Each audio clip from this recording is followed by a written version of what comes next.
Hi guys, so today I'm going to be showing you how you can test your mobile applications using Scandium. So from within your existing Scandium dashboard, you can create a project that is dedicated to your mobile app, and then you can upload your mobile app.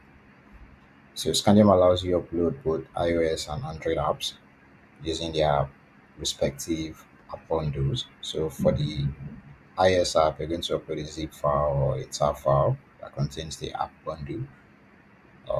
For Android, you're going to upload the APK app as generated by your software engineers. So I'm going to select an Android app to upload right now so you can see here.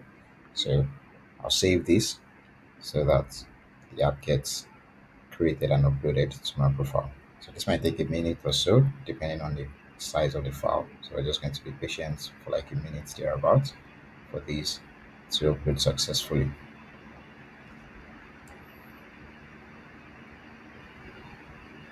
So while that is going on, like I mentioned earlier, you can use this to test for both your Android and APK and your iOS files. So this is very beautiful because with Scandium you are testing your actual app.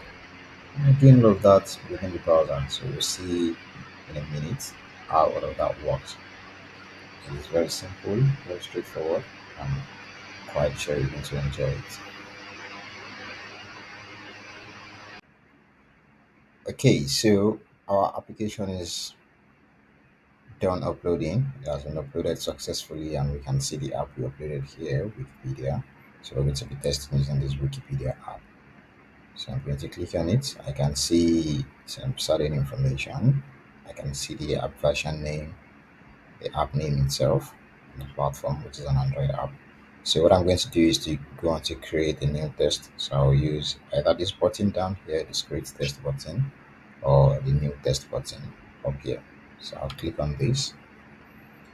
So once this page loads up, so this is the page where I'll do my testing.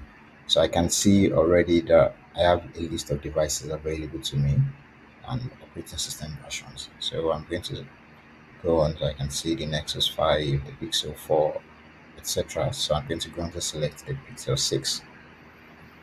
So once that is selected, I can then tell Scandium that I want to start my recording. Before we start recording, we can see an emulator in our browser. So it means all of the tests I want to do for APK is going to happen within our browser. So we don't even need to get a physical device and things like that.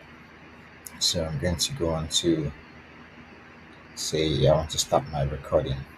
So now when I start the recording, the app gets installed on the emulator and I can start to do all of my actions and interactions.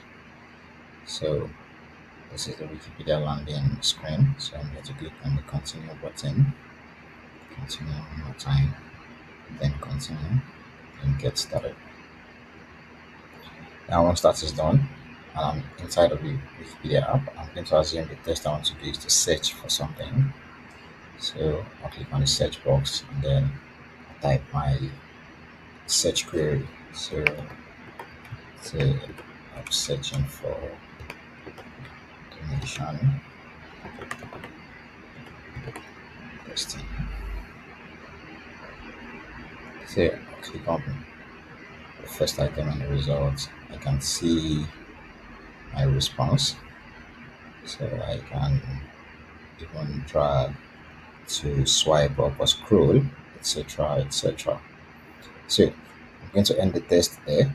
So since I've gotten to the end of my test, I'm just going to go on to stop this recording. If I stop the recording, I can see a list of all the steps that I took from the gentle taps to the swiping and etc. So even when I typed the text, I can see it in here. So I'm going to go on now to end the recording session. So I'll save this test also so I can provide a name for my test. So I'll say Wikipedia simple search. So any description, a timeout that should apply to each step. So I'm going to save. my test right now. So once my test is saved, I can then go on to validate the action that I've done by replaying the test. So once I click on the replay button, so now the app is then reinstalled into the emulator, and then all of my actions start to repeat.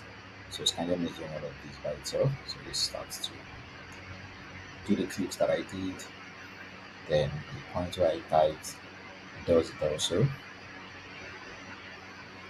as you can see. So this typing is being done by Scandium, and clicking is being done by Scandium. It also does all of that. So now my test is done, and I can see this ghost notification here to tell me, okay, all steps passed. I can see the status of each step. So there is success, success, success.